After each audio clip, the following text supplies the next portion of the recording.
Hello and welcome to Reawaken the Girl Within. Happy International Day of the Girl. Today is 11th of October, International Day of the Girl. And we are here to celebrate women, to celebrate girls of all ages and all backgrounds.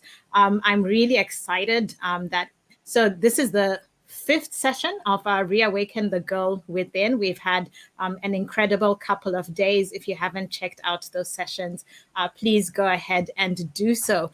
So in this fifth session, which is the second from last session, always saving the best for last, I'm delighted to welcome the co-founder of She Network, Joy Leng. Joy Leng is a positive psychologist and a well-being coach. And today we'll be exploring self-compassion and strength. I'd love to welcome Joy onto the screen. Thanks for being here and thanks for joining us today. How are you, Thank Joy? you, Laura. I'm good. I'm feeling good. This strengths with self-compassion is not often talk about topic, and is one of my favorite topics. So thanks for indulging me too. I thought you'd be the best person to talk about this because this has been something that we've talked about pretty much the entire time I've known you, and so I thought it would be great to just talk about strengths and how that comes in together with reawakening the girl within. So thanks so much for being here. Maybe let's start with reawakening the girl within. Tell us a little bit about you, about the girl within the little Joy. so Well, my beginnings, the girl was not so happy, not such a happy girl because I was adopted. So it was a bit of a more of a traumatic childhood that I had. I was adopted and I was not informed, or it was not explained to me. So when my young mind finally joined the dots together, and I interpret it as all children would. I interpret it as it was my fault, and I interpret it as like, oh, I must be that unworthy and unlovable. That's why mommy gave me up. So that became, unfortunately, my identity for the next 30 years of my life. That was the main story that I claim as my own, through no fault of anyone. It was only when the pain and the burden of carrying this story became overwhelming, and it is a limiting story. And I decided that I'm going to take full responsibility for my own healing and empowerment. That was when things start to change for me, and help me to be who I am today and to do the work that I do today. So I think we we may or may not have a happy little girl when we were young, but the power of the now is always here. So you can use the power of the now to make changes, to awaken the girl within. Thanks, Joy. And I think that's so powerful, right? Because sometimes when we think of reawakening the girl within, we think it's always about, if you had maybe a happy story all along the way. But I think it's really tapping into the part of you that is vibrant, creative, adventurous. I think it's finding that fearlessness, that audacity that little kids have, and I think that's really what I would love to have women unlock throughout these sessions. And so having this story that you decided to kind of switch and to take ownership of your narrative, ownership of your story, and to live a more empowered life. Where did you learn that from? Did you have maybe role models or mentors who showed you, or was that something you figured out on your own? I didn't have any role models because of what happened, and because of the story that I was telling myself. I withdrew from the world. I did reject any form of care or concern that might be shown to me. So I went into the world of books. I became a bookworm girl, and that is why love of learning is one of my top signature strengths, probably. So I seek comfort in books, but I think I was blessed with a very inquisitive and a very curious mind, and always asking why and how. I think that really helped me. My mind, the nature of my mind was probably like my salvation in the early years, where I was always seeking, I was actively seeking for solutions to heal and to ease my own pain, because I had no role models. So do you have any books or any people that maybe really helped you during that time that might come to mind, or even recently? If we're talking about a child, when I was young, not really, but the books that I seek comfort in is like Eddie Brighton, Jackson 5. Those were my salvation. So it was not anything like it's not anything that's like a so-called self-enriching, but it was comforting for a child who was lonely and had no friends and withdrew inside. So when I was a child, those were my salvation. And then as I grow younger, wow, see, you Yes. reawaken the girl with it. As I Yes. matured, I started to have, of course, as the mind develops, then I started to have more non-fiction books. I got very obsessed with it, and I think till today I am still very obsessed with it. Although the kind of books that I read has evolved through times. It started with more like self-help, motivational books like Anthony Robbins, Robert Kiyosaki. Those were, I guess, my first phase of self-development, and then you move into more life coaching, psychology kind of book, and then it went into positive psychology, psychotherapy, and energy modalities. So I think, yeah, I've really gone the whole path, the whole circle. Yeah. So tell us about positive psychology. So you are a positive psychologist. So what does that mean, and how is it different from like the traditional psychology, the way that people might understand it? So positive psychology is a very new concept. It's only like maybe a decade old, and it is thanks to Dr. Martin Solomon that we even have this concept. So positive psychology, in short, is basically just a scientific inquiry about what help us to flourish, what is great about us. So it is the scientific study of human flourishing, and it is like a applied method to optimal performance and living. Psychology itself, because we've been through wars and we also have a negativity bias brain. Our brain is wired for negativity because in the past, when we had to live in the jungles, this is what helped us to survive. We are better off being having the ability to scan what is wrong with our environment, so we can take the first instinct to run, versus to scan our environment and see what's great about our environment. It would not have helped us survive then. So because of the wars that we've been through and because of the negative wiring of the brain, much of psychology before the advent of positive psychology is more tilted towards um, mental disorders, diagnosis, classification. So we had a lot of data about what's wrong with us, the mind, and so on.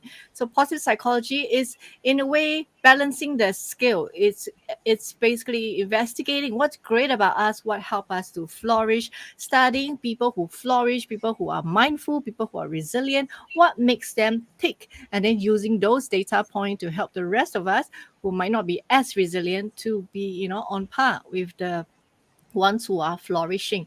So that is the big difference between psychology and positive psychology, and that is also why after I took my degree in psychology and I discovered PP, which is positive psychology in short, I got very excited.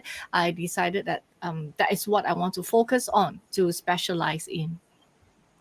That does sound like good news for the rest of us to discover what it is that makes us flourish, right? So, as you said, I think Yes. there is the part of it where it's important to understand the disorders, the mental illnesses, but I think it's also just understanding what does it mean to be happy, right? What does happiness look like? What do happy people do well? So Yes. that we can actually learn and begin to practice some of those things that maybe we might have thought for a long time, they are just born that way, but maybe there are certain Yes. skills that we can learn to apply in our own lives so that we can all flourish. So I love that. And so along the way, as I said, you talk a lot about strengths. So how did that come along the way? Was that part of positive psychology? How did you encounter this concept of strengths? Yeah.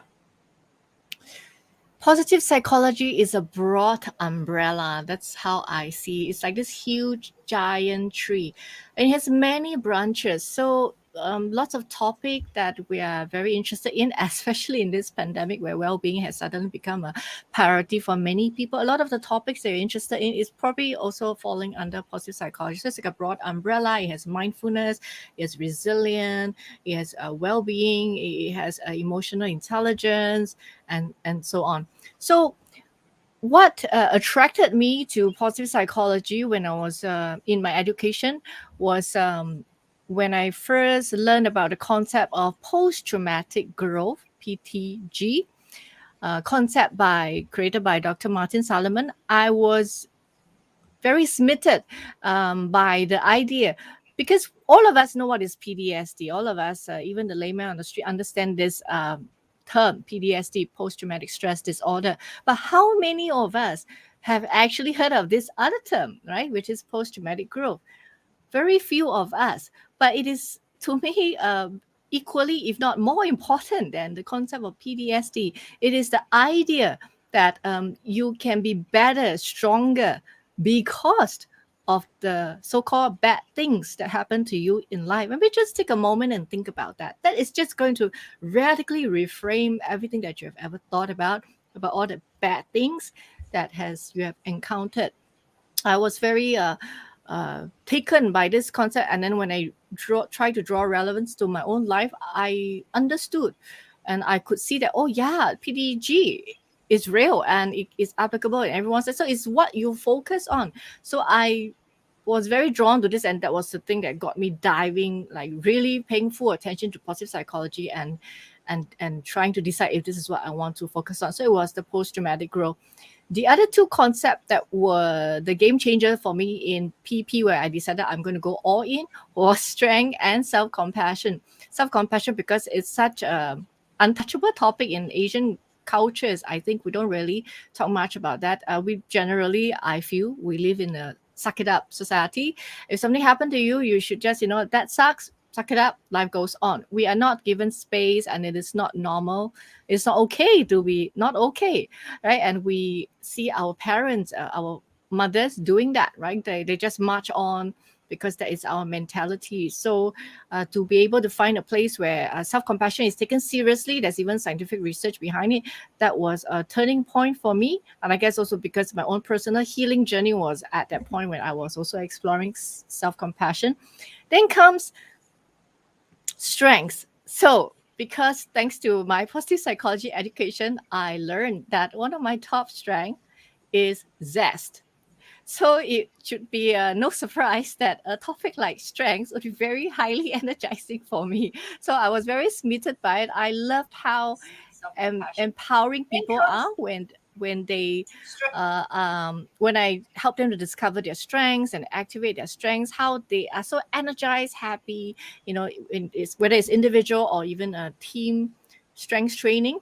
When I see people zest up, I'm even more fired up because that's my top strength. So it's a perfect good fit for me. Strengths development, empowering people with their strength. It just fit my top signature strength like a glove. So it's like a no-brainer. Like the more I coach people, the more I see them lead up, the more I lead up, and I want to be lead up, right? That's the way to go. That's I think a definition of flourishing. That's fantastic. So I think strengths is very broad. So could you help us understand, like, what is it that you mean when you say strengths, right? Because people are like, know your strengths, leverage your strengths. But what does that actually mean? So strengths, I think I want to keep it simple for this conversation. So I think strengths, you can just consider these 3 points. First is strength comes naturally to you. Obviously, here I'm talking in particular about character strength. So when you're so good at it that you might not even realize it, and someone might have to highlight to you, then I hear it so often with clients and coaches. Really, that's a strength, but I thought everybody does that. No, no, no. So it is really worth the effort to discover what are your top strengths, and there's a free assessment you can do at viainstitute.org to find out what are your top character strengths and the sequence of your strength. So I think first is strength is natural. Second is strength is energizing. It does not make you tired. The more you do it, the more energized you are, which is like why I'm doing strength coaching, because it energizes. It's a perfect match with my top strength. And also, clearly, the third one is an obvious point. Strength comes easily to you and you're very good at it. So you either don't have to have any training in it at all, or just very minimal training, you can just grasp it very easily. So strength is what you're natural at, it energizes you, and also you're very good at it. So when you think about the things that you do, you can list down what are your strengths, so you can do it by self-discovery. You can do this free strengths assessment. In fact, I will encourage you to do both, because it's also a very interesting discovery of the next level when you compare what you're written with what is scientifically proven. What are the differences? What are the similarities? That is a very fun way of discovering the best aspects of yourself. So I guess as you're speaking about strengths, I'm wondering, are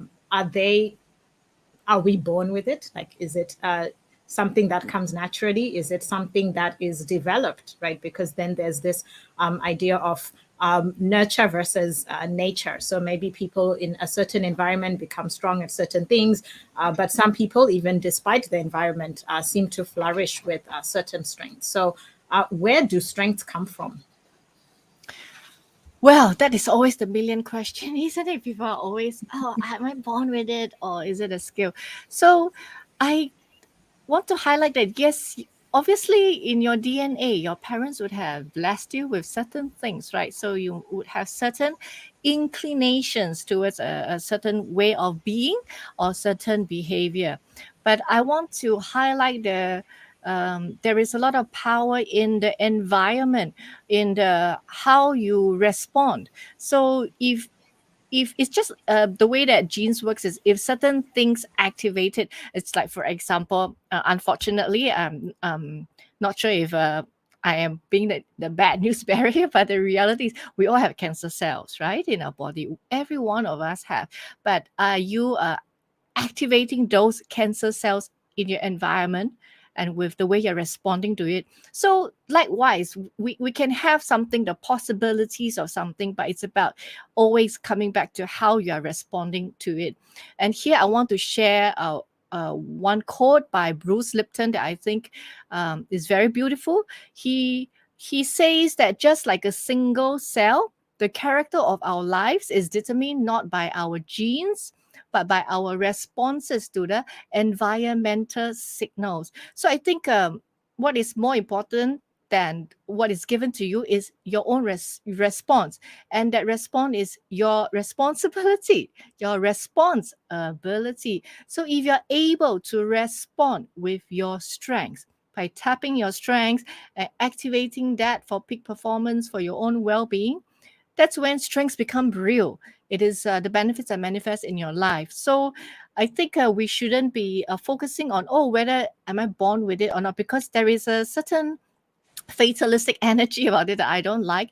I think that we all have the power of the now. And once you know your strength, that awareness is potential power that you can turn things, in your favor. So I think it's all a matter of asking the right question and knowing the best aspects of yourself. Take the free assessment and find out. So on the link on the screen, I am showing viacharacter.org. I believe Nice. that's where you can take the free character strengths test to be able to assess yourself and to actually find out what are some of those things that come naturally, the things that energize you, as Joy has shared. So do take that test, and we would love to hear just what you find out about yourself. Just put that in the comments. So one of the things that I think during the time that I've known you, of course, I love being the guinea pig, the experiment. And so we actually have done some of my own tests in terms of like strength profile.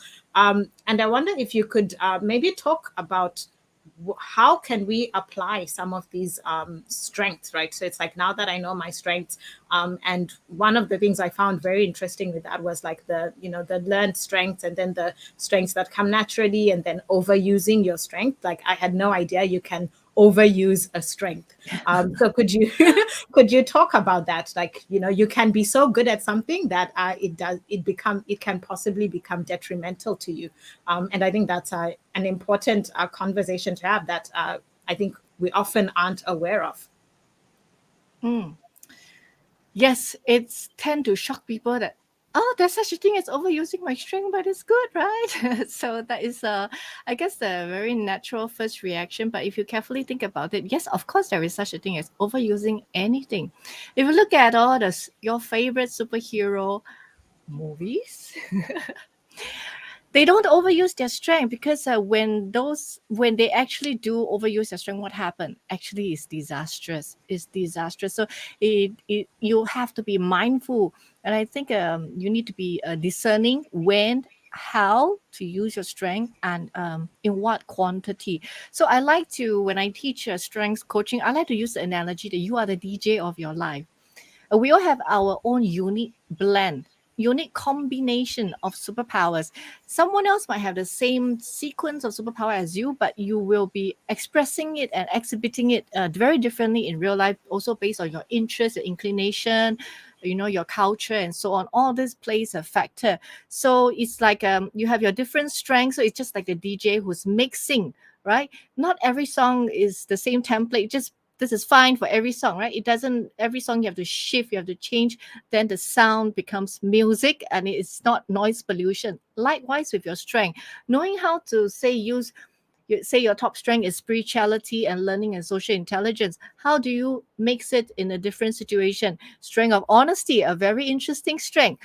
Definitely you can relate to, if someone overused their strength of honesty, what happened, right? Probably not good. Maybe in a certain situation, it's better to increase your strength of social intelligence and taper down a little bit of the honesty strength and blend it together to make a situation work and to achieve your desired outcome. So yes, there is such a thing as overusing your strength. So there is also such a thing as, some people consider, if you overuse your strength, becomes a weakness. So yes, in some ways. And Laura has also mentioned something about strengths being energizing and not energizing. So here I want to highlight that I work with two strengths assessment, because they measure different things, and that's why I enjoy combining them. I think there is an amplified effect. So that is something unique that I do, that I don't just specialize in a certain strengths assessment. I'm more interested in the person in front of me, rather than using this tool or that tool exclusively. So VIA is values in action, which is the viainstitute.org link, where you can find discover what are your top character strength. VIA is all about your character strength. And the other strengths assessment that I use is called Strengths Profile. It is very popular with organizations. And when I explain to you the 4 quadrants, you will understand why.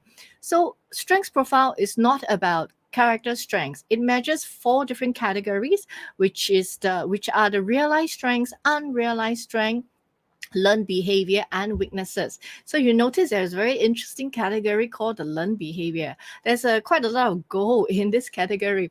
Firstly, here I just want to highlight that unrealized strength is where your biggest potential lies. So when I do coaching, I like to spend quite a significant amount of time in the unrealized strength, because remember, strengths energize you. Unrealized means you are not tapping on it enough. So you should take advantage of that. And I help client to discover how can we create more opportunities in your real life, so that you can activate and tap on more of your unrealized strength.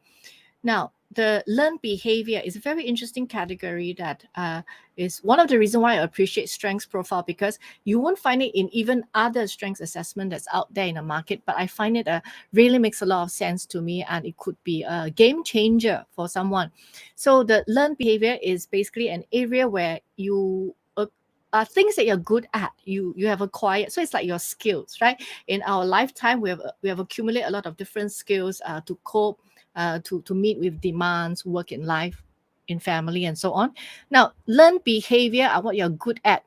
However, that does not mean it energizes you.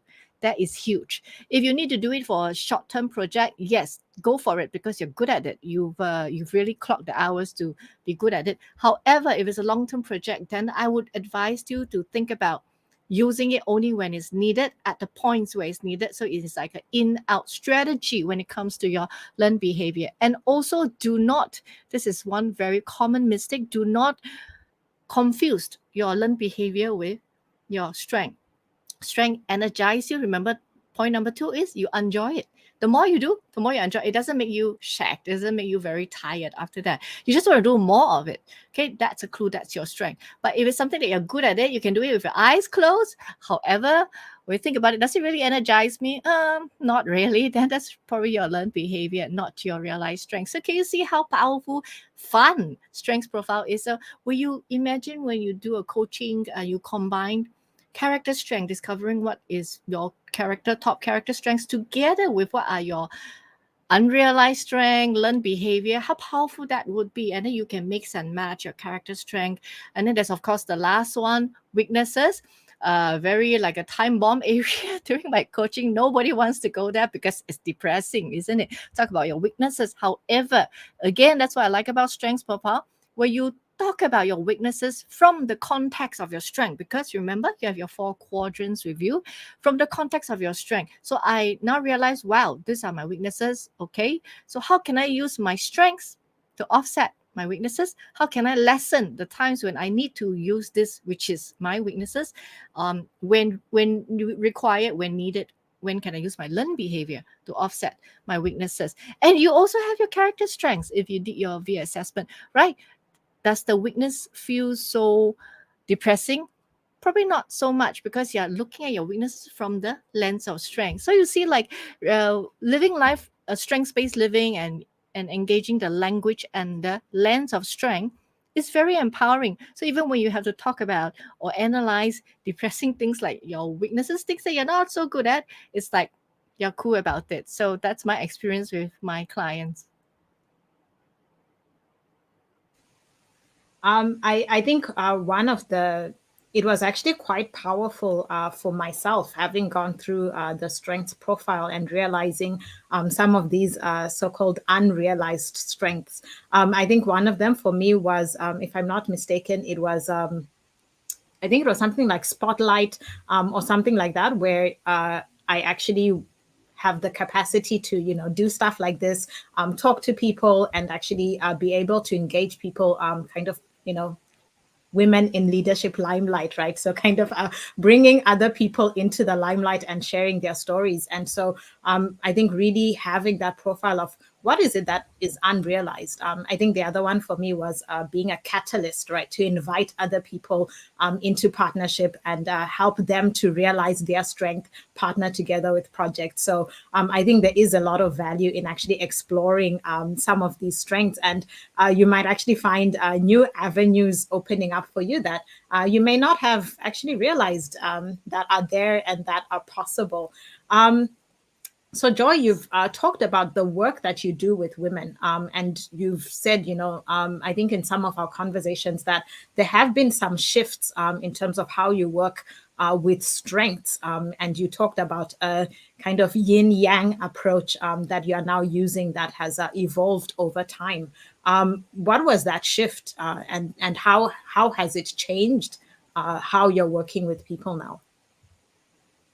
So thanks to my Qigong instructor training, I'm viewing everything from yin and yang, and it's quite transformative for me, because I find that, yeah, it is really a way of living. But even before I started my Qigong instructor training, I was already moving in that direction, based on my observation from my clients and also of myself.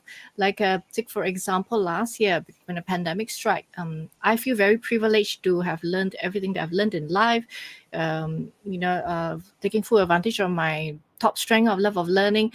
I have certificates and education and certs in anything that you can think of. I probably have a cert in that. So I felt a sense of responsibility to translate those hate knowledge into, actual information that can help people in our time of crisis. So because of that, I launched so many Facebook Live shows last year, doing psychoeducation, with positive psychology, and so on. I was tapping on my strength of zest. If you would play along with me now and start practicing using the language and lens of strength, my top 3 signature strength is curiosity, love of learning, and zest. So I was really activating full force my strength of zest to do those Facebook Live. I have Facebook Live like almost 6 days a week. It was insane. At some point, I burn out. I totally burn out. So what happened here?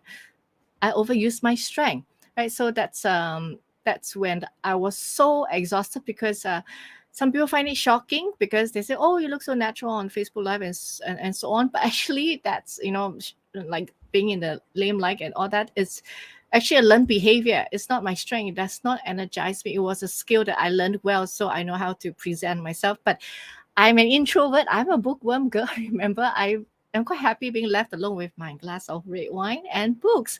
So for an introvert like that to do 6 days of Facebook Live every week. So of course, at some point it's going to be game over. And it came. I was totally burned out. I had such a phobia of Facebook Live for many months after that. It's only recently that I recovered. And so I really learned the hard way and from myself. And it was a very humbling lessons for me as a strengths coach. And that was when I realized, wait a minute, right? Something is off here. It's not complete.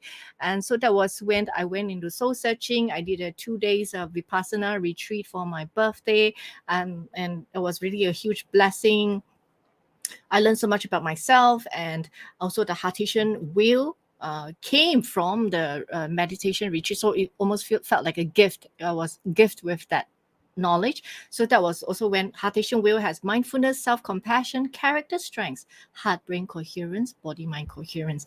So that was when at the end of the retreat, this came to my head, and I just put it on a sticky note. I put it on my bedside table, and I totally forgot about it because, after 2 days of silent retreat, there's lots of things you need to catch up in your life and family and so on. So it was left in my bedside table for several days, and I ignored it until at one point I picked it up. And I was feeling very curious about the whole thing. Strengths and self-compassion. I was staring at a sticky note, like, oh, how does it work? Because it's not instinctive, isn't it? Nobody will associate these two together. But the more I sit with it, the more I meditate on it, the more the whole Heartesian will start to make sense to me. And I was like, wow, so powerful. So that was when I realized, when I reflect on myself. And that's what I did, isn't it? I back off. I said, okay, no more Facebook Live. I'm exhausted taking care of other people's well-being. I lost mine along the way. I took a step back. That was my action of self-compassion. And because I did that, I was able to be balanced. I'm now able back to be Facebook Live, and I'm happy about it. I'm not terrified of it. So I realized that, wow, so it shouldn't be just all strength. And also during the pandemic, I noticed if you are type A, I'm a type A. Type A are going to overuse their strength in a time of urgency because we don't know what else to do, and that's what we do. We push. Type A push, and so many of us are type A. So I think you need to learn. I think living is like not just a skill. Living is an art, isn't it? So it's the art of the yin and the yang, when to push, when to pull. So when you need you have a goal, you need to use your strength because that is the most efficient way to achieve your goals, and that's where you get your highest ROI. However, we are not robots. So I guess this also the other key takeaway that I have from my own personal analysis is that we are not robots. So stop behaving like we are a robot. If you keep using your strength, you overuse it, you use it continuously, there is no pause. You are a robot, isn't it? But you are human. We are all humans. We have feelings. We need rest time. Mother Nature creates such that we need to sleep 8 hours a day. Why? Because we need time out. So it's the same concept, right? Life is circular living.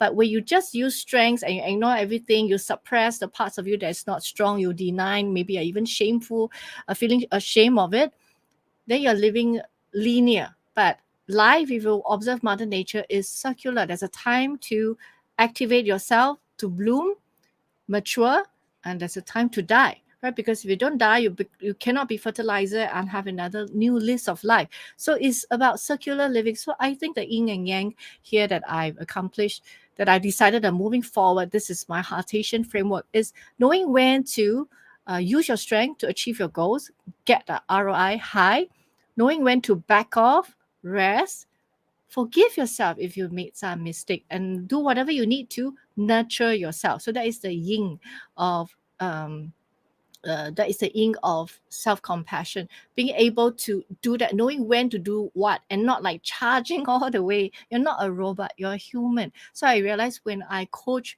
clients strengths with self-compassion, it's a more powerful transformative model framework, and it is also very sustainable. And so for myself, that's also naturally how I live my life now. Also, always asking myself, okay, how am I feeling right now? Checking in with myself. I feel a bit exhausted actually. Okay, time out. That means the body and the mind is saying, hey, time for some self-compassion. So knowing how to nurture yourself, how to self-regulate yourself, that's a powerful tool. You want to talk about resilience, you want to talk about flourishing.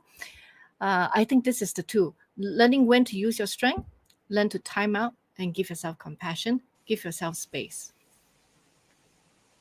I think that's a wonderful lesson. And I think it's one that I myself, I think similarly have also been putting into practice, really learning to not just be go, go, go, go, just focus on productivity, but actually learning to give myself that leeway and that space of self-compassion, especially after going through a very difficult season earlier this year. There was, this tension of how much should I start pushing myself sooner rather than later. And I love what you talk about sustainability. And so I had to step back and say, yes, I could start, at full speed right out of the gate, but will that be sustainable? Does that actually nurture me? Have I given myself sufficient space to strengthen my foundation so that I can continue building on those strengths? And so I think it's such a powerful thing to really be able to step back, especially during those times of, when there is this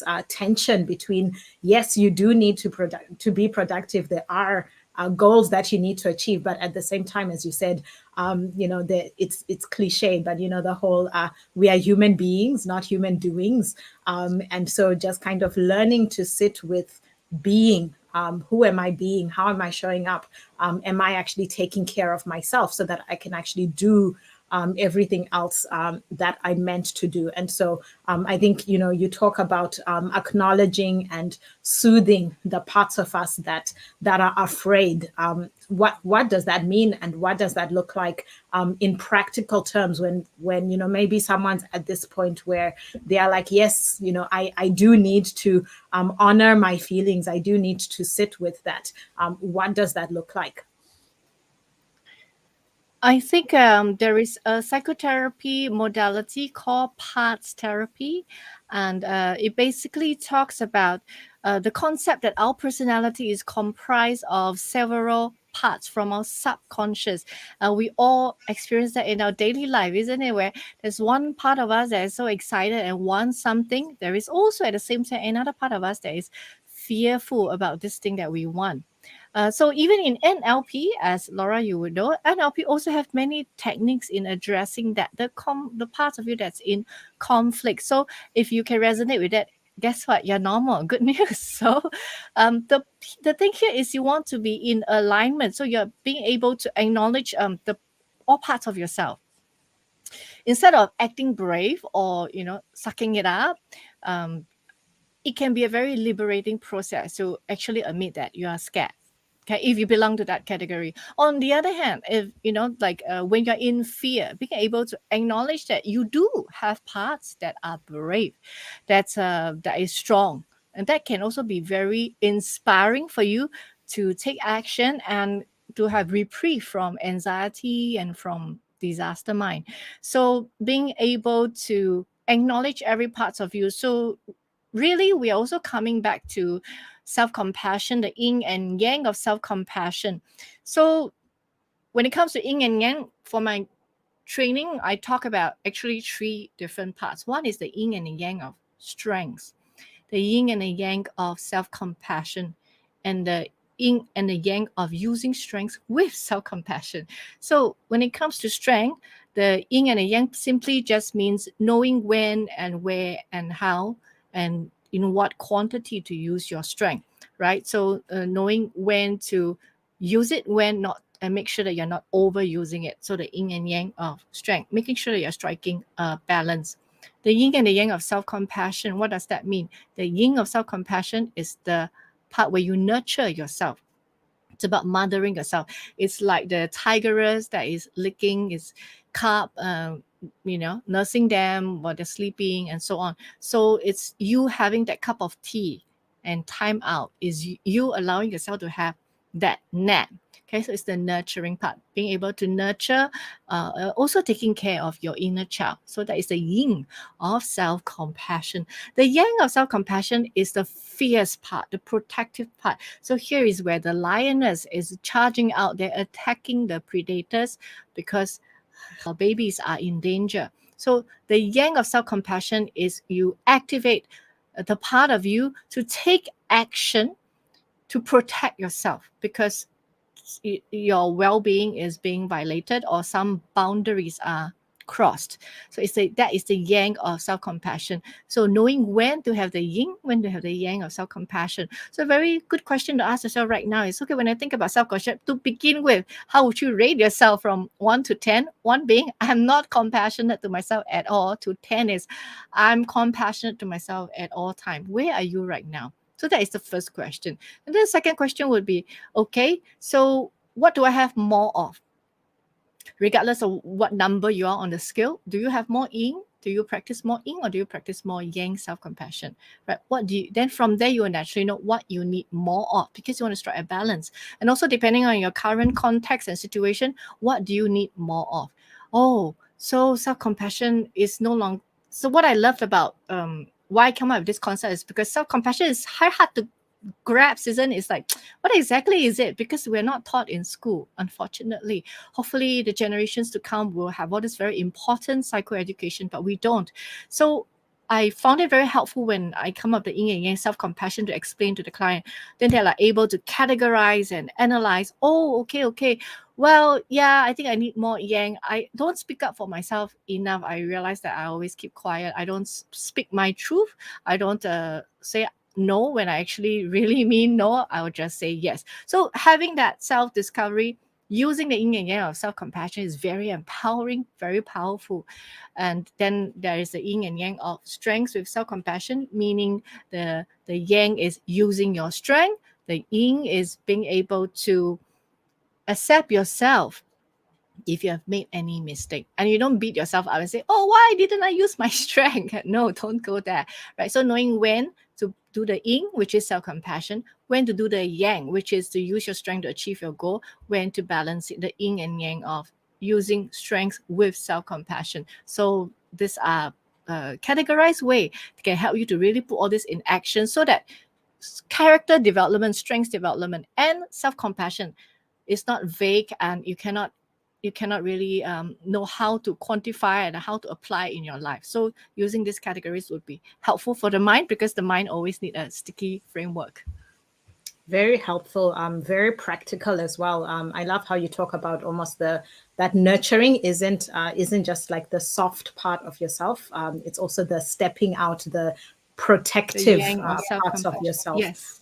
I think that's so good. But what's the ultimate goal, right? As you bring this yin and yang together, as you create, you've talked about like coherence between like heart and mind, body. Now I'm confusing myself.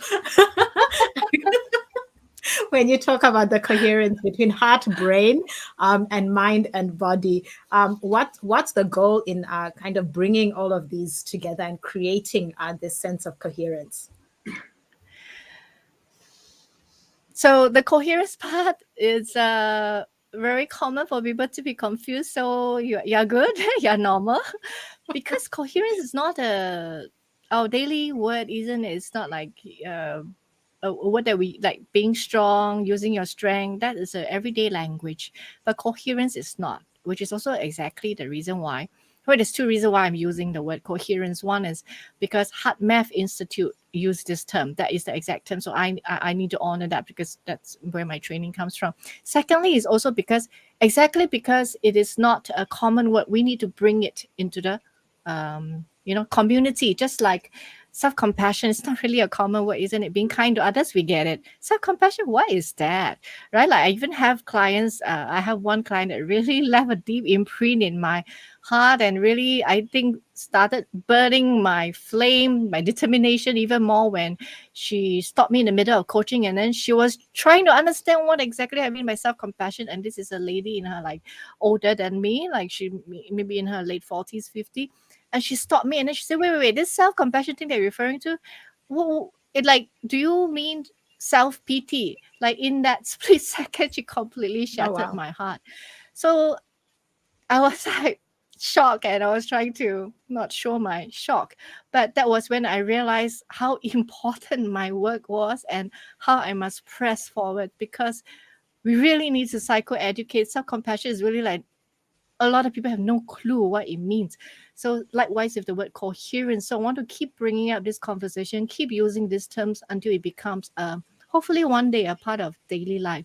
So for coherence, basically it's just meaning, if I were to put it in layman's terms, just being in sync, just being in coherence. So when you are able to mean what you say, what your mind is thinking, and you're able to say what your mind is thinking, and your body is feeling it, and your behavior, you're exhibiting action that is in alignment with what you're saying, right? So it's about having that alignment with the heart, with the mind, with the body. Actually, really is as simple as that, being in alignment and walking your talk and all that common quotes that we have. So heart brain coherence is at the heart of the research in HeartMath Institute, and this institute is a non-profit institute that does a lot of research, scientific research about what can help us come into coherence. So when you're in a state of coherence, that is a state of well-being. That is when you are in the parasympathetic system, which is the rest and digest system, which we are not in often enough, because most of us, because of the pandemic, the perpetual stress, and maybe even the stress from work from home, a lot of us are in perpetual stress state. We are in perpetual low grade fight or flight state. That is not good. Firstly, you are in the fight or flight state. Your body cannot process, cannot digest, cannot heal. So if you're having tummy ache, stomach challenge, headache, definitely you are probably in the sympathetic nervous system. You want to switch to the parasympathetic nervous system, which is rest and digest system, and you want to stay here as often as you can. So one easy way is to just take slow inhalation of 6 count, exhalation of 6 count.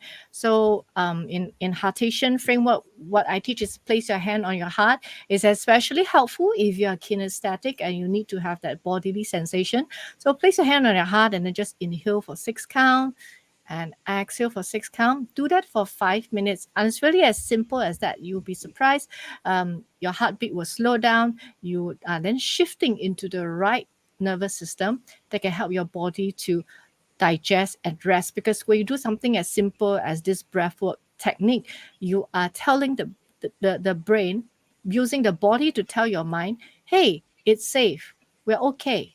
And then that's when you can calm down, you can focus, you'll be less stressed, and your body can digest and heal and do all the important processes that it might not be doing because you're perpetually in stress state. So when you're in coherence, that's when, as you can see, the benefits are great, right? Because you'll be relaxed, you'll be calm, you'll be focused. It's definitely going to help you in your well-being. It definitely also will help you in building your resilience, because all our energy every day is finite, it's not infinite. When you're in coherence, the more often you're in a coherent state, the more your energy can stretch for the day. That means maybe normally by 7 o'clock, you are so dead, you have no energy, you're depleted. Maybe if you make an attempt to be more coherent throughout the day, maybe your energy can last to 10 o'clock, because it is also about emotional regulation and it's about energy optimization. So you can see coherence is everything. Positive psychology, well-being, resilience. If you can master this thing about being coherent with your body, mind, and the heart, you can really stretch long way you can make your day count. Wow, that's fantastic. And as you were sharing as well, what came to mind is, I think just even as you said, put your hand on your heart. Maybe if you live alone, and you have been alone throughout the pandemic, one of the things that happens is you become touch starved, touch Yes. hungry, and so actually that act of actually touching yourself also does soothe your system. And so I think it has multiple benefits that you could get just by practicing. These are very simple but very powerful and effective techniques that you've shared. So thank you, Joy, for being here. And as we begin to wrap up, I love how you've tied in like so many different concepts from, strength and self-compassion. Just as we talk about, nurturing oneself, both, giving yourself that compassion, and also being able to recognize maybe when your boundaries are being crossed and when you need to step out and protect yourself. And so I think all of these are different ways that we lose touch with who we are. And that's why I think it's so important to reawaken the girl within by reconnecting with who we are. What am I good at? Is this a strength or is this a learned behavior? Mm. Is this, am I, are my lines being crossed? Do I need to, step up in which form of self-compassion do I need to utilize? And I think, this conversation has just been so rich with lots of insights and learnings. And I really appreciate that. So as we close, what would be maybe your key message, right, for women who want to, reawaken the girl within? So like, what does that mean, and how might they be able to do that? I think first and foremost, this is a huge one. Give yourself permission to shine. Sounds so simple, but lots of us, we kept our shine. So give yourself permission to shine, use your strengths. And also give yourself permission to fail. Practice self compassion. I think these two points are really important. Celebrate all your wins, whether it's big or small. Celebrate all your wins. Laugh at your own mistakes. Because what is the big deal? Most of the time, when you analyze it, actually, it's really not a big deal. Hug your inner child, because the parent, being a good parent is not your parents' responsibility. Actually, it's yours. Your parents, they are bonus, but you're a mature adult now. It is your responsibility to be a good parent to yourself. So hug your inner child and awaken your joy. If you do all of this thing, I'm sure you will be awakened. The girl will be awakened. I think in some of the previous sessions, we've talked about creating a safe space for yourself to operate, and I think it sounds like you're talking about something similar to awaken that joy and awaken that girl within by creating and cultivating yourself as a safe space, creating your own safety, and then being able to express that internally by becoming confident in who you are, and then being able to step out. So for yourself, Joy, what's next? Where do you see yourself? What are you working on? What does the future look like? Wow, I'm full of plans now. I'm really excited about so many things. So I feel really blessed to be at this part of my life, having like celebrated my birthday a few weeks ago. I feel like I'm in a next phase of my life, and I'm excited about um, being able to support others to align with life and to flow with ease and to really spark joy with zest, because that's my superpower, right? To looking forward to having fun conducting spark joy distress workshop for others, awakening more hearts with the Heartation framework, empowering more she's with the She Is Ikigai Resilient Coaching, writing more books, since being an author has always been my childhood ambition, waking up more bodies and minds with Qigong classes, more dancing, and red wine. Ending that on a high note. Thank you, Yes. Joy.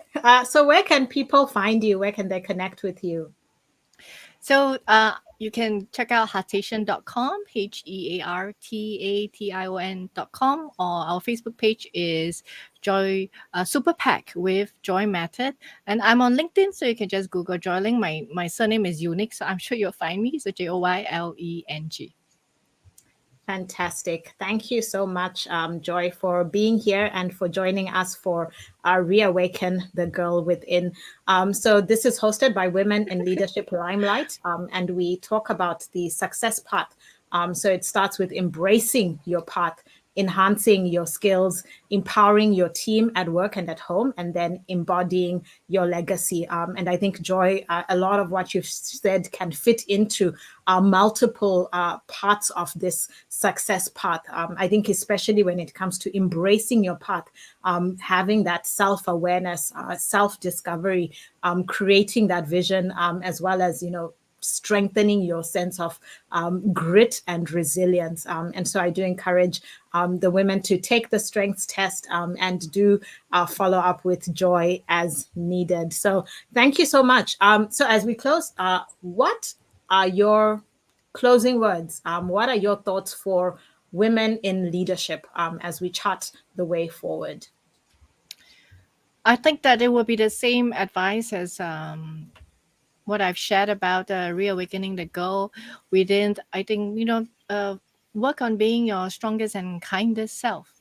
Give yourself permission to shine, use your strength, give yourself permission to fail, practice self compassion, and, hug your inner child and laugh at your mistakes. So when you do all this, you are walking the talk. And I think really the best way for female women leaders to teach is to walk the talk, to embody, because I think at the end of the day, people don't hear what you say, people are watching what you do. So when you walk the talk, you are giving other women permission to do the same. I love that. I always talk about, leadership isn't just what happens when you're at the top of the mountain. It is every single step that you're taking as you're growing yourself and demonstrating that in every single part of your life. So thank you, Joy, for joining us here as we celebrate the girl within, as we celebrate International Day of the Girl. International Day of the Girl was created by the United Nations to celebrate the achievement and the potential of girls. It aims to highlight and address the needs and the challenges that girls face, while also promoting girls' empowerment and the fulfillment of their human rights. So thank you, Joy, for being here, for sharing how we can unlock that potential for girls of any age and at any stage of life. I look forward to having you in more conversations together, both on WomenWILL and She Network, Strength, Happiness, and Empowerment. So thanks so much for joining Thank us. you, Laura. Take care and talk soon.